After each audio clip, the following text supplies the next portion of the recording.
দেখেন অভিনেত্রী হিসেবে তাকে আমার পছন্দ। মানে আমি যখন শুনতে পেলাম মানে পেলাম যে হচ্ছে সে নাকি আম, গত যে প্রিভিয়াস যে সরকার ছিল সেই আমলে নাকি সে খুব এমপি হওয়ার জন্য দৌড়াদৌড়ি করেছে, আর সেটার কারণেই তাকে মানে মানে এই ট্র্যাপে বা বিপদে ফেলা হয়েছে বা কি যে মানে এক্স ওয়াই জি যাই হোক।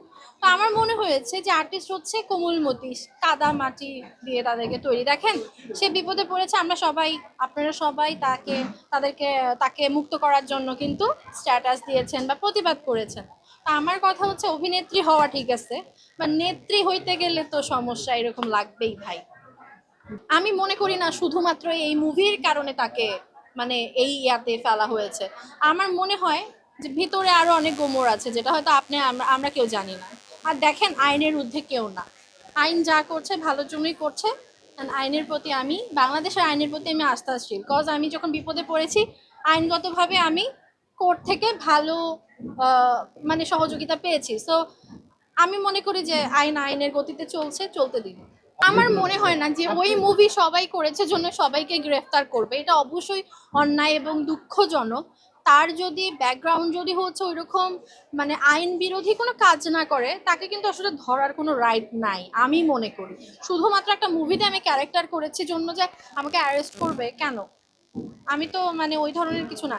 যদি হ্যাঁ আমার এগেনস্টে যদি ওই ধরনের কোনো আইন বিরোধী কোনো কার্যকলাপ থেকে থাকে, তাহলে অবভিয়াসলি আমার জন্য অ্যাকশন নেওয়া হবে, এটাই। কিন্তু এটা মুভি করে ধরছে বা মুভি করে ধরবে, নট লাইক দ্যাট, আমি এটা মনে করি না।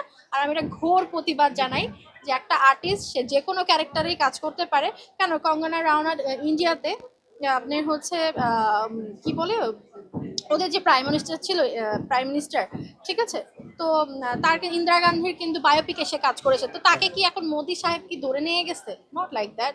কিন্তু কারো যদি বিরুদ্ধে আইন বিরোধী কোনো কাজ করার যদি অভিযোগ থাকে তাহলে ধরবে না? এখন ধরেন আপনার নামে অ্যাটেম্প টু মার্ডার কেস হয়েছে বা মার্ডার কেস হয়েছে, আপনি এয়ারপোর্ট দিয়ে পাস হচ্ছেন, আপনাকে ধরছে, এটাই তো হয়েছে কাহিনীটা। আর অ্যাকচুয়ালি আমি কিন্তু ল স্টুডেন্ট, আমি ল ডিপার্টমেন্টে পড়াশোনা করি। সো অমুক মুভির কারণে আমাকে ধরে নিয়ে গেছে, চিলে কান নিয়ে গেল, ভাই কানের পিছনে না দৌড়ায় দেখেন না ভাই কানটা আছে কিনা। তো ভিতরে কি হয়েছে আপনিও জানেন না, আমিও জানি না।